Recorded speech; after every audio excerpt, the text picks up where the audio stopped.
আসসালামু আলাইকুম। আমি আশরাফুল আলম। ধানি ফাউন্ডেশনের পক্ষ থেকে আমি হাজির হয়েছি সাতক্ষীরা জেলায় তালার থানার সুভাষিনী গ্রামে এক মসজিদের সামনে।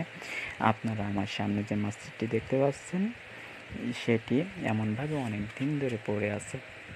এই মসজিদে মুসল্লিরা ঠিকমতো নামাজ আদায় করতে পারে না, তাদের অনেক কষ্ট হয়। বৃষ্টির সময় এই মসজিদে অনেক বৃষ্টি পড়ে। আপনারা দেখতে পাচ্ছেন, দেখাচ্ছি, আপনারা দেখেন মসজিদের ভিতরে টিন কীরকম ছিদ্র হয়ে গেছে। মসজিদে অনেক পানি পড়ে।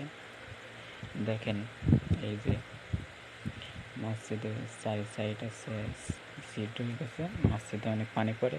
এখন মসজিদের কাজটি করতেছে গ্রামের লোকেরা, অনেক সাহায্য সহযোগিতা করে এ পর্যন্ত নিয়েছে। আপনারা যদি কেউ সাহায্য করতে চান, তাহলে ভিডিও ডিসক্রিপশনে যে নাম্বার দেওয়া আছে সেই নাম্বারে বিকাশ, নগদ, রকেট তিনটা আছে। আপনারা চাইলেন এই নাম্বারে পাঠিয়ে দিতে পারেন। আমরা সরাসরি মসজিদ কর্তৃপক্ষের নিকট পৌঁছায় দেব। আর আমাদের ধানি ফাউন্ডেশনের সকল সদস্যের জন্য দোয়া করবেন, আমরা যেন গরিব দুঃখীর পাশে এভাবে দাঁড়াতে পারি। আর আমাদের জন্য দোয়া করবেন। ধন্যবাদ।